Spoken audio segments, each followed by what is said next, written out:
All right, this video is for Todd. Todd, I wanted to show you this motor mount and what I wound up doing. Let's start out from this side. You can see that, of course, it's got the raked aft in. And let me see if I can get this camera. You can see my motor's tipped just a little bit back.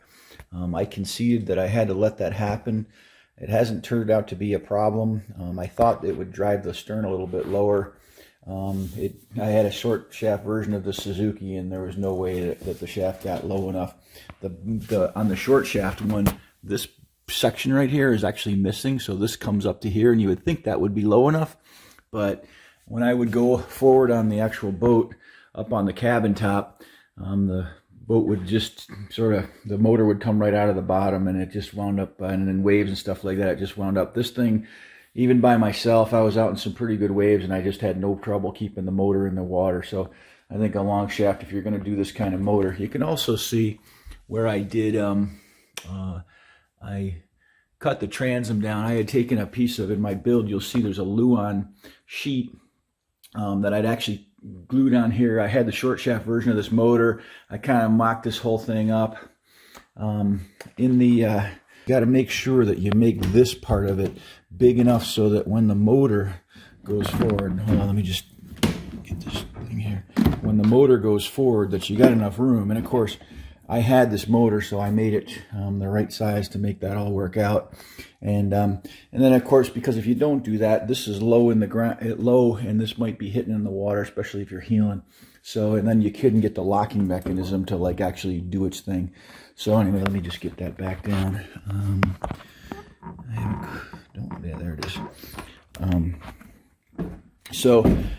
That's what I wound up doing there. I had to, you can see right here where the motor swings around.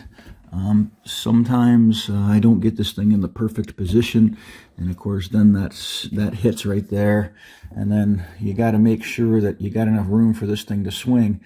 If I had to do it over again, I probably might have made it just a little bit wider to sort of get that down, but that's what I wound up doing. This actually is,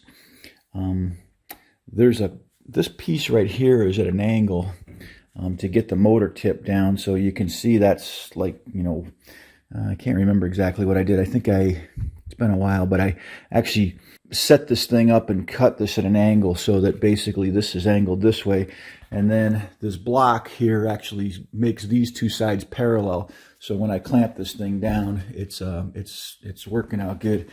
I really, an extension's not a bad way to go, but I really wanted to keep that motor as tight in as I possibly can. Certainly if you're going with a 6 horsepower motor, although this thing has a lot of buoyancy in the back end, it's not nearly as bad. I think I got tainted by my C-Pro, which has that canoe stern on it, and it's like you really want to keep the weight out of the back. Let me climb up here, and in my build log, you can see this better.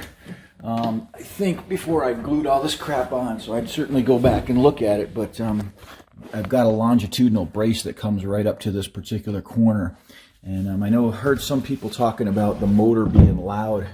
I think what ends up happening, and I also put an extra, so there's another panel right here, and then there's one in the middle, because what I think it happens is this particular panel like starts vibrating, and then I put one right here, so that stopped that. So there's one right here.